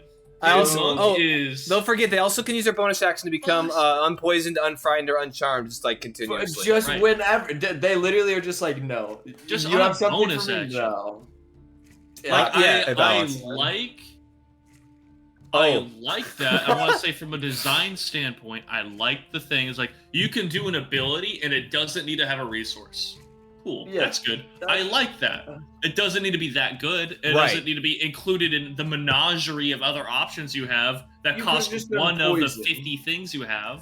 Yes. You know, I also it's- love that perfect discipline is perfectly enough points to use defy death. I want you guys to understand that. If you don't have any key points, you can go into combat. You get smacked and then you get back up, dude. I feel like I am reading done. version I'm done. 2 of Taldar's fucking character right now. Does that make sense, Logan? That makes sense only to us 3, but I feel like I'm reading fucking Taldar's fucking character sheet right Yeah, now. see, they give it to you for free, bro. I give it to myself through 7 different abilities that I have that have worked together in order for me to not die. But if you gat me, I'm dead, bro. Wait, hold on. Wait, guys, hold on. You can spend 3 Please. discipline points and become immune to all damage for a minute. Don't forget that. Yo, believe me, I fucking have it. Because if I was playing a monk and I was my death, that's what I'm doing next turn. Oh wait, you're resistant. Sorry, my bad. But I just Oh, wanna- that's a bonus action too, by the way. So you can Yeah. be resistant to everything, and then you can stun the monster and then flip them off. I also want you to know that they had to nerf Totem. I was looking at Totem Warrior Barbarian, and I want you to know that they felt that the Totem Warrior Barbarian was too broken by having all immunities or all resistances, built in. But they're like, no, Monk's good though. Monk, you're just good. You're just fucking set. Give me the sauce. Give me the sauce. Dude, and I think the wildest thing about all this is you still get your subclass abilities. And I don't even want to read Okay. Warrior Shadow because I know for a fact Warrior Shadow has a teleportation ability in there somewhere. And that's the last thing I fucking want. Does not. It does. Shadow Step, Yeah, I literally. was fucking with you. Oh, okay. Let's roll down to Paladin. Let's just Okay, let's get outta here. Let's get out of here. Yeah, Let's okay, get Let's out get of out of here. here. Let's get the fuck outta here. 1 minute. I do need to preheat my oven. I want Sounds to good. real bad. So 1 minute. Dude, are you trying to cope? Are you coping? Hey, you want to take a quick intermission because I also have to run to the bathroom really Do quick, it. Yeah, sounds good. Let's take 5. After we witness this bullshit. Yes. I also love that I don't have I literally was like, oh, we never intermiss during Tavernside Talks. I won't make a scene for it. And here we are intermissing. So I guess we'll just sit here. We'll take 5. See you all back here momentarily.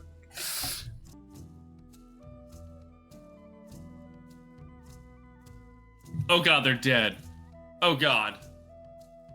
Oh god, they're dead. 1 minute. I don't think we're still streaming, but just in case we don't run through this shit real quick. Oh god, he's back. Fuck. Shit. All right, what's up, bro? Did you decide to take a break? What's up? Did you decide to take a break from the stream for a second? Yeah. Well, you were like, I'm gonna go run off, and then Logan was like, I need to take 5 too. So I was like, okay, cool. But cool. But what's funny is that I literally was like, you know what? I don't need to add an intermission scene for Tavernside because we usually don't intermiss during it. Yeah. Well, now no, it's always better to be prepared than not. So I will add it No, over you're here good, as good. well. But yeah, man, Monk, super cool, balanced class. I also just Monk I meant to say this earlier. I love that Monk. That they did this to Monk. Monk, perfectly balanced, perfectly... I would say maybe the damage output was a little bit low for the Monk, but overall the class features were really good. And then they were like, hey, we're going to go ahead and just triple those and be fucking... and give more power. But Ranger, they're like, hold on. The 8th level ability, you can get Conjure Barrage as a permanently known spell. That's it. Enjoy your 8th level spell. Or like 11th level where it's like Conjure Volley or whatever it was. Volley, yeah. But no, the Which- monk can just run up walls and and cross surfaces. Right, it's just like, I don't know, man. I feel like, because I read they're going to do a Passover with some of the classes. Monk and Ranger were specifically listed. Doing another Passover. Because everyone was talking about, like, oh, like Barbarian, Fighter, and all those things. Everybody loves them in their current iteration, you being excluded specifically for Fighter. I but love people Fighters. like them. I love Fighters editions. I don't like that they didn't add base kit maneuvers. Yes, understandable, but they didn't. But Don't make me cry. people like them because there's just a slew of options. Yeah. Like they need to give Monk a trim, and they need to give Ranger a new fucking class. Yeah. Hey, just take a couple of the abilities that the Monk has, put them in a Ranger, and I think we'll be all good to go. Yeah, if you trimmed those down, I want the Ranger to run up walls. Yeah. You know? Yeah. Yeah. Well, I think they can, right? Remember, because they have a climb speed now, but like that's the only. They have a thing climb speed, but it's a climb speed. It's different than running up a wall. Yeah, literally, without technically a cap, because you could argue that the movement is your movement speed, but it doesn't actually say movement speed. It says the movement. So like, people could sit there and probably argue like, oh wait, hold on, guys, the book says, and it's like, wait. Yeah. Also, I'm gonna go back real quick and just see, because okay, okay, OG Monk. Since we have a second, OG Monk had Stillness of Mind, where basically you can use your action to end one effect on yourself. That at least was an action. And that was only Charmed and Frightened, not Poisoned, because Poisoned is kind of a little bit more of an intricate condition. It said in the playtest material, and I do understand it, is they used to have both Paladin and Monk immune to disease. Right. Period. They added poison. They added poison because there's like disease is very loosely described in D&D. It doesn't have a solid foundation and rules. So, and most of the things that involve disease really fall under the umbrella of poison. Hey, guess. So that's part of the reason. Guess what? Guess what Bomber 32 just said. Looks like I'm making a monk. In the chat. Cunt. What a cunt! I swear to God. This man pulls up in the fucking stream and says, "Guess what I'm doing? What's up? What's up?" Yeah, he looks for like 3 seconds. Are we streaming yet? We are, no. So we're like this whole conversation. I didn't end anything. I literally just like walked away from my computer. I saw you were back, so I came back and. Oh, okay. Because I'm being a dick right now. Hey, we're streaming. What's up, Andrew? Yeah, we're live. I'm not sorry I called you a cunt. I did do it though, and I am repeating it. Also, what's up, Logan?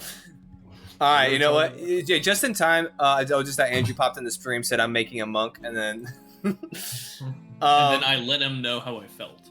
Yeah. Also, you saved me from heartache because I was gonna go back through and read some more monk shit, but let's not do that. Let's continue on. Good idea. Let's go through and let's Paladin. All right. Actually, Jared, I'm just now realizing how lucky you are. I didn't know you were streaming because I was about to pirate your whole stream. It's like no one's here. Let's run through this shit. So I was doing it as a bit. I didn't realize I was actually streaming. Oh shit! Oh, so so it would have been. That's funny. Would have been fun. I saw you creeping though. When you came back and by yourself, you were like next to your camera, and I know you're always doing something devious when you posture up a certain way. That's gross. I know what you're doing with your posture. Also, hold on, I gotta go to Paladin real quick, and there we go. Yeah, it's 34. Well, the features start at 34. All right, Divine Sense. Oh, sorry, not Divine Sense. All right, Lay on Hands. Yes. You bless. Okay, I'm not reading all this. With that pool, you restored number of hit points equal to 5 times your Paladin level. Yep. As a bonus action, you can touch a creature, which could be yourself, and draw power from the pool, or to restore a number of hit points to that creature up to the maximum amount remaining in the pool. In addition, you can spend 5 hit points from the pool of healing to remove the poison condition from the creature, rather than using those points to restore hit points. I feel like it's slightly different. Now. It is bonus action instead of action. Yes, it is. Nice. It is. Yeah. But also, I feel like they hit 5 hit points from the pool to remove the poison condition. I believe that is new as well. No, that's the same. Oh, okay. Well, actually, so I will say, it does say, clear the target of 1 disease, which they went away with, or neutralize 1 poison affecting it. Now it's just the poison condition goes away, so it's a little bit different. Gotcha. Also, we're just talking about disease is not really a thing anymore. Right, because they even mentioned that disease kind of was with poison, so they're like, whatever. Also, this feature has no effect on undead and constructs as in 2014, and this edition, that is not the case. You could technically heal an undead or a construct. Finally. Also, I just like to say, I love the fact that the Lay on Hands, you can do that point conversion to like do a condition removal. I think that's so cool. I just love that there's a little bit of leniency there. Like you don't always have to heal, but you can use it for something else. Who wants to read spellcasting? No. I'd rather die. Weapon Mastery? Weapon Mastery is totally the same as everything else for Weapon Mastery. I think we can just skip over that. Yeah, I was joking. We're not reading that shit. Thank God. Paladin Smite, though. Paladin Smite. That's new. That's new. You've mastered smiting your targets with divine energy. You always have a certain spells ready when you reach paladin level specified in the smite table. Nice. You therefore always have the list of spells prepared. In addition, you can cast one of your prepared spells from this feature without expending a spell slot, and you must finish a long rest before using this benefit. I like that. I like that a lot. Yeah, I also like sick. that they're just like, That's look, sick. man, you are only gonna take your prepared spells as smite anyway, so we might as well just give you the smites and then let you go from there, man. I love really that so good. much too, because like Paladin already being a half caster, like you said, all Paladins are going to do as a half caster take smite. So they're like, hey, Mhm. let's go ahead and open them up a little bit. Here's Yeah. smite for free. Have some fun. Yeah. Have some fun. You know, mix it up a little bit. So I like that a lot. I think that's super cool. Fighting style. Same kind of thing, right? You just do Defensive, fighters. dueling, great weapon fighting, or protection. Is protection a new fighting style? No, No, it's the same. protection is if just- you're within 5 feet of someone and you have a shield, you can use your reaction to give that creature disadvantage on their Got you. attack. I just never would take it. Got it. Because when we were playing, one of my friends and I both played Paladins. I played Oathbreaker Hexblade, and he played Barbarian Paladin, and he used protection a bunch. That's good for you. That's safe. Channel Divinity, you can also use Force of Regress. You get additional uses at a certain level. Divine Sense, the bonus action. Those are the same as 2014. Wait, so is divine sense a bonus? Is divine sense is that in your channel divinity, or is that just tacked onto channel divinity? That is one of the use of your channel divinity. Yeah, your subclasses normally split up what your divine sense or your channel divinity is. Okay, so divine sense was before just a thing you could do, but you can use it a number of times equal to 1 plus your charisma. Now it's built into your channel or your channel divinity. I don't know. I think divine. Well, actually, I will say this. I think divine sense. I'm glad they kept it for sure. I do think it's a little bit better that they did limit it some, only because divine sense, like if you obviously have a high charisma, you can do that a bunch of times. It kind of is it's a very good ability depending on the circumstance you're in. Like for instance, if we had a paladin in the Red Mire, boom, it would have been over. It would have been fine. It would have been pretty good, yeah. But thankfully not, because that made it better. But yeah, cool. Paladin subclass, cool. Ability score improvement, extra attack, Faithful Steed. You can easily call in the aid of an otherworldly steed. You always have the Find Steed spell prepared. You can also cast a spell once without expending a spell slot, and you regain the ability to do so when you finish a long rest. What the fuck? I really fucking love it, dude. I can see awesome. Todd right now just like, I'm gonna play Cavalier Paladin multi-class, only so I get the free Faithful Steed fucking casting, and I can smite with a lance. I like the fact that you get it at 5th level too, because they're just like, that's awesome. You get your extra attack. That's Yeah. nice. You get your extra attack, but here you go. Now once per day, you can get a Spectral Horse. Yeah.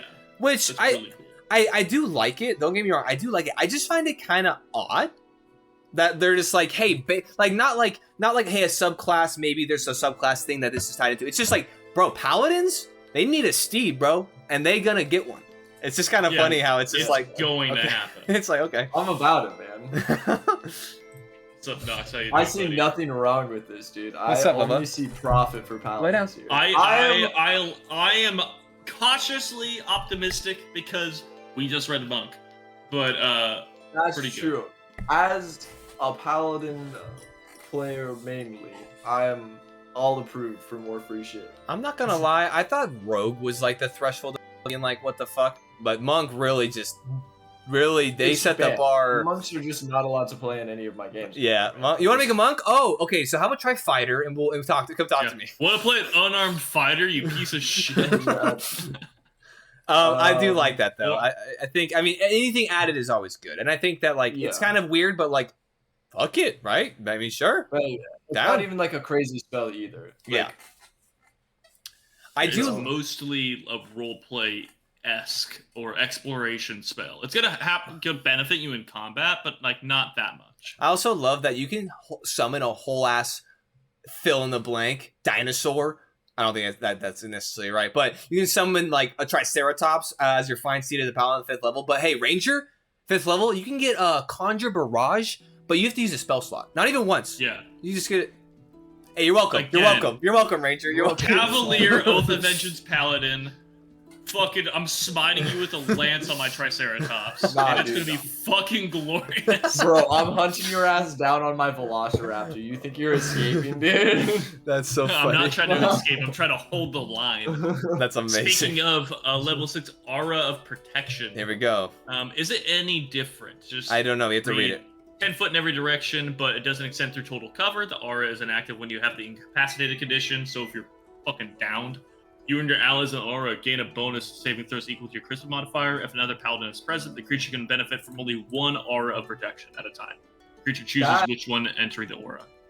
Is a little different because It I'm is. pretty I think sure the you could total cover. only. I think you could only benefit from one aura at a time. Not even just aura of protection, but I'm pretty sure that it was stated that you could only do one. You could double check me on that, but I'm pretty sure that like So because before it says whenever you are a friendly creature within 10 feet of you, so total cover was not a thing. You must. Oh wait, hold on. This is really different. Starting at 6th level, whenever you are a friendly creature within 10 feet of you, must make a saving throw. Oh, never mind. Sorry, this word is super weird. The creature gains a bonus to the roll to the saving throw equal to your charisma modifier. That's the same. You must be conscious to grant this bonus. At 18th level, the range of the aura is increased to 30 feet. So it does not specify that you can only It does not specify that only one works. You can have 4 paladins in a row, and you get like plus 46 to your saving throws. Fuck yeah. I think it's just worded more clean. Obviously, a lot more cleanly now. I feel like they don't need to say it doesn't extend through total cover. I guess it makes sense. So if I'm on one side of a wall, if we're both fighting in different hallways that are connected by a wall, you're not getting the bonus. I do like that. I do like that a little bit. I do think I feel like I guess it's worth the sentence, but it's very situational. Right. I mean, I think it's good clarification. I do think it's kind of a nice. I think they tweaked it in a way to kind of make it a little bit more like I'd say balanced in a way. Because I mean, first of all, 2 paladins in the group and you have a +8 to everything. Holy shit. Secondly, I think total cover does make sense in some sort of way. So I think glad that they specified. Oh my! What are you? I'm reading ahead. I'm Go reading ahead. ahead a little bit. I think it's the next one to read. Whoever wants to read it. Subclass ability Abjure Foes. As a magic action, you can expend 1 use of your channel divinity to overwhelm foes with divine awe. As you present your holy symbol or weapon, you can target a number of creatures equal to your charisma modifier. Minimum number of 1 that you can see within 60 feet of you. Each target must succeed on a wisdom saving throw or have the dazed and frightened condition for 1 minute or until it takes any damage. You don't even get to re-roll it. And it's not cleric, it's not undead. It is any creature. Wow. But I will say this though. It is limited to number of creatures because of the charisma. That's at least something. It is 60 feet. Use of your divine. It is a use of your divine, and it's dazed. It's not stunned. Dazed, I'm pretty sure. I think it's either you can use only your bonus action or something like that. But dazed is not stunned in the full capacity. So I think that this is actually a really nicely fine polished, balanced way to kind of have something super good, but it's not like disgusting. I'm having a very weird switch. I went from Faithful Steed, where I was going to play Fighter, Cavalier, both Avengers Paladin. It's like, I'm a Smite with a Lance. Now I'm reading that, and I'm just like, I want to play a Bard who really wants to get to his drinks. And I'm just going to cast this on people in a tavern, just to get them to run, like, and then everyone's like, ah! And then just like flee the Bard. I'm just like, that'll be 2 Pinot Noirs, please. How many divine channel divinities do you get? Like, it's the same as cleric, level right? 9. 2. You get 2. Yeah, you get 2 pretty consistent. You have very few. 3. You only ever get to 3. Yeah. I think that's a fun use of it. It can be in combat very useful. I think that's still more balanced than Stunning Strike because Stunning Strike It's so much more balanced. At least you don't I don't know, have 46 uses of Stunning Strike. And your charisma modifier could be like at most 5. Right? Like that's really the cap, and it realistically won't be there. Because like it could be high, but you're still gonna put it in dex or strength. Right. So I think it's good. I like that. Aura of level Courage. 10, Aura of Courage. You and your allies are immune to the frightened condition while inside your aura of protection. If frightened ally enters the aura, that condition has no effect on the ally while they're there. Cool. So they still need to make their saves, it sounds like, to leave. But it doesn't have an effect on them. So that's pretty good because then that makes you like you can be moving around more and be more beneficial utility wise with your aura. Right. If a frightened ally enters the aura, the condition has no effect. Okay, so they're still frightened when they leave your aura. Oh, okay, so 10 feet of you. Is our protection 10 feet? Okay, yeah. So yeah, it's worded differently, but essentially the same thing, except for I do kind of like that. I kind of like that it's like it negates it, but doesn't get rid of it per se. Yeah, it's just like because they're near like your nice divine holy energy, they feel comforted for the time being. But if they move away, Yeah. Right. I also like to say one massive change that they did for both of these auras is that at 18th level. Actually, hold on before I speak. Okay, never mind. Never mind. Nope. I was like, Dropping it. All right. Never mind. Continue. Let's continue. Radiant strikes. Please. You are so suffused. So suffused. Okay. I read that so suffused. I haven't read that word in years. I love it.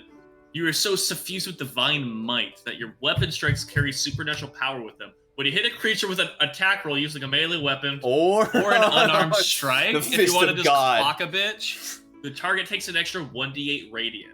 Okay, hold on, guys. Hear me out. That is pretty damn good. Hear me out. Fuck monk. Just go paladin. Get radiant strikes. Basically the same thing.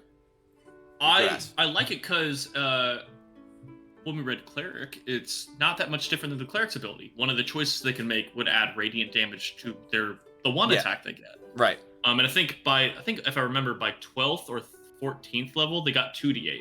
I think so. It isn't that different. But with paladin, you have multi-attack. It isn't specific to one attack per turn. This is on every attack. Also, doing this, hitting them with your great sword, getting this 1d8. You're also smiting. It just adds a lot of numbers to the board. That could be a lot of fun. Yeah, you're also forgetting one key component there, Connor. That the cleric wasn't so suffused with divine might. Dude, I want to play a paladin at this point now. Rogue, who's so suffused, he's adding the radiant when he sneak attacks. Okay, I'm banning you. Yeah. Bro, what do you mean? Level 11 paladin, level 9 monk. You're just God. wait. Let me check. What's level 9 monk get? You get the movement where you can run on water. Bro, this man said I'm playing Jesus Christ. Yeah. Scurries up to someone, disrespectfully backhands them, and then scurries across the lake away from them. They have a brand on the side of their face. Yeah, it's like glowing. It's like just. That's awesome. Restoring touch. When you use lay on hands on a creature, you can also remove one or more of the following conditions from the creature. Oh, cool. Blinded, charmed, dazed, deafened, frightened, paralyzed, or stunned. You must expend 5 hit points from the healing pool of lay on hands. For each of these conditions you remove, those points don't also restore. Oh, that's so cool. Yeah. I like that. I think 14th level. Open. Yeah, I think 14th level is a good power scale for that, and I think that's really cool for like your players to kind of have something like that. I think that's really cool. That's honestly what's even crazier about that. That's basically lesser restoration base kit into lay on hands. Yeah, but at level 14, that makes a ton of sense. Right. And I think it does, like, they gave the paladin, here's prepared smites, here's all of them, you're welcome, congratulations. But also in the base kit, here is really good support ability. Yeah, I know. And I like that too. And what I like about this too is if you were to play a highly powered, like maybe if you were to start a game at 14th level, you could in a way almost like tailor some creatures to do some of these effects to give the paladin agency instead of it you being like, haha, you're paralyzed and you only kill your character now. It's like, oh, hold on, now your paladin can get in there and do some stuff. That's super cool. That's sick. 14th level, 5 times 14. Never mind, I'm not gonna do that math. All right, let's keep going. 5 times 14 would be 40. Oh, Jesus Christ. 52? Wait. 52. 5 times 14? Wait, no. 70. Wait, what? Is it times 5 or times 5? I'm doing times 4. Never mind. Nice try, Connor. Nice try, Connor. 70. You know what? I tried.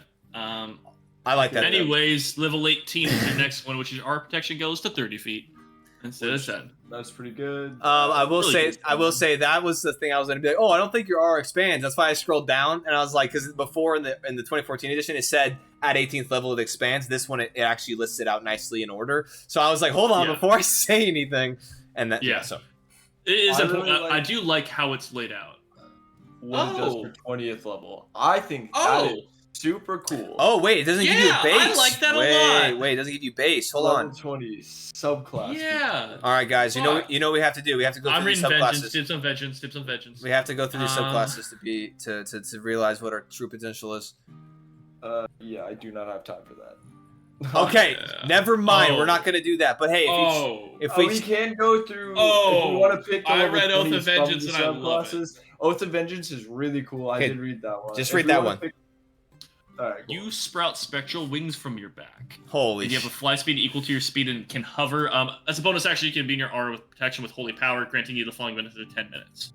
Wait, am I on the wrong thing? Wait.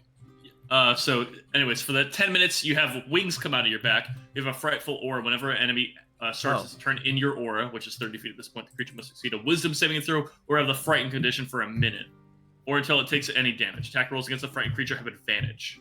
It says, as a bonus action, you can imbue your aura of protection with holy power, granting the following benefits for 10 minutes. Does this mean anyone who walks in gets wings within that 30 feet of you? Yes. It says you sprout, not. Well, hold on. It says granting the following benefits for 10 minutes. You can imbue your aura of protection, granting the following. Oh no, you're right. No, you're right. You as a person. No, Yeah, you're it right. does say Yeah. you. Okay, yeah. I would say that is a good. Given your party, just like suit up, gang. Also, shoots wings out of their back. The bard's not on board. Just, I feel like I love it. Avenging. It does say avenging angel, so I feel that it is kind of a singular, so it kind of makes sense. Yeah. That's. I think that is so cool though. That one class is like, hey, your subclass is your 20th level. I think that's super cool. I think that it makes sense to only have one, only because like if you were to do that for every class, it'd be really difficult. What are you guys reading? So, okay, I went to Elder. Did you go Elder Champion Elder as well? Champion. That's what I'm on right now, God, dude. As a Please, bonus go action, for you it. can imbue your aura of protection with primal powers, granting you the following benefits for 1 minute or until you've been in them as a bonus action. Diminishing Defiance. Enemies in your aura have disadvantage on saving throws against spells and channel divinity options. At the start of each of your turn, you regain 10 hit points. Okay. Swift spells. Whenever you cast a spell as a casting time of 1 action, you can instead use a bonus action. Dude, I want to point out, just briefly reading the Oath of Agents, that includes spells like Ice Storm. You can cast it as a bonus action. Wait, hold on. What is hold on. What subclass? Elder Champion is Oath of Agents.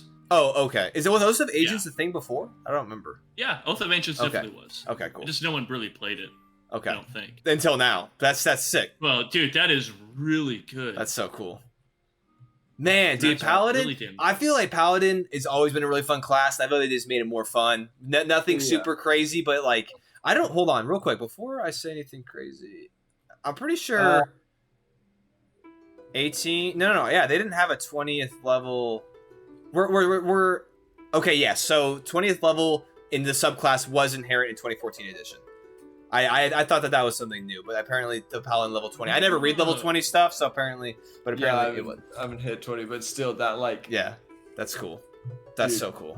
Those are some really cool level 20s too, and I really like that there's like multiple options for them too. I want to point out Oath of Devotion isn't as good, just mechanically, but it does say you can only use this ability until you finish a long rest. You can also restore your use of it by expending a 5th level spell slot. Oh, that's cool. So for this one in particular, you can reload your Holy Nimbus, which is a hilarious thing. That's so cool. And make it work. It's also not bad. It's not a bad spell. It's very much geared towards undead and fiends. Yeah. Oh, cool. But the other ones went hard. The Paladin was a great palate cleanser. Yes. Bullshit, that was Monk. Because the Paladin, again, I feel like Paladin's kind of hitting a similar threshold that Barbarian hit, where it's like, here's a bunch of just pretty cool things. Yeah, there's some nice additions to your class. We're not doing anything to like break it, but we're just like, we're giving you more agency at what you can do. And here's just a few more things that a lot of Paladins take, and we're just going to give you the benefits of now having them. Yes, and I will also say too, something that's also like pretty cool about this as well is that it's a small thing, but at first level you do get your spell slots, unlike the old edition. Old edition level, first level Paladin, you got nothing. Now you get your spells base level 1 Paladin, which is just a cool thing as well. Yeah, even at level 20, which specifically with the Oath of Devotion one, you have 2 5th level spell slots, so you could use your level 20 ability 3 times under that circumstance before taking a long rest. Right. Otherwise, you still have a good portion of spell slots. Not a fantastic amount, but you're not having to waste them using fucking Conjured Volley, so it's not as bad as Wait, let's not talk about Ranger. We don't talk about Ranger here. We don't talk about Monk. We don't talk about Monk. We don't talk about Ranger. We kind of don't talk about Rogue, but that's more of a me thing. Yeah. 13th and 17th, just looking at the list here, are the only 2 levels where there is nothing. Oh, interesting. But everything else is filled, and they're filled very well. Like these are things to look forward to. They're not just a new shiny thing. They're things worth looking forward to. Yes. And that's something that I really appreciate. I was talking about earlier about all of the additions that they've done to this. Is like you now are always looking forward to a level up. You're not just like, okay, I'm going to my next level, I'm gonna get nothing. I really like the fact that it's like, okay, now that I'm leveling up, I'm actually getting something for all that time we spent doing stuff. Yes. Right. Especially when you're a monk, when you just become God every level. Yeah. You just be slowly anamorph into literally the incarnate of a deity. I like that looking at the monk playlist, what they have in front of them. The most boring thing I'm seeing on their list is ability score improvement. That is the most boring thing. That's something that playing most classes I look forward to. Hold on, real quick. Let me count how many classes there are in 2014 edition. Hold on, let me count. Classes? 1, 2, 3, 4, 5, 6, 7, 8, 9, 10, 11, 12. Yeah, there's 11 in 2024 for my games, because Monk ain't there. Yeah, Monk is just banned, bro. Monk seems like a really good and then I'm gonna tear fight. Monk out of my book. Also, just so you guys know, if y'all think Monk's insane, I will, when we go through subclasses that we choose, I do want to look at the Way of the elements or whatever. I'm Monk. very curious. Because that one, I feel like that one with Monk baseline will probably be the most insane thing ever. Which I think, even though we're detesting Monk right now, I think it'd be a cool thing just to look at, because I am curious as to how they did that. Because I think Way of the Elements was shit in 2014. And I think they overhauled it to be pretty cool. Yeah, I think they finally realized some people wanted to play the Avatar. Yes, and that there was a subclass for it. So. I think you're right. I will say I'm sure there's gonna be one. I would say max 2 more Unearthed Arcana. I'm just at this point, I'm praying for Monk to go and for Ranger to go.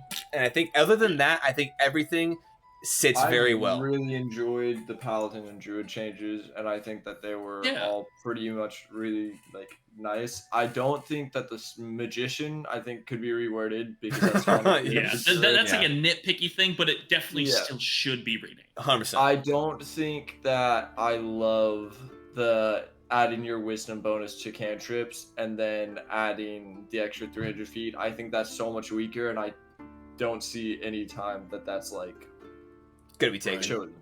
Yeah, I mean, there's a similar thing in the Cleric. When we went through the Cleric, I had another thing that was like, here's like a +1 to attack rolls, and the other one's like, you can do like a D8 melee damage, D8 extra radiant.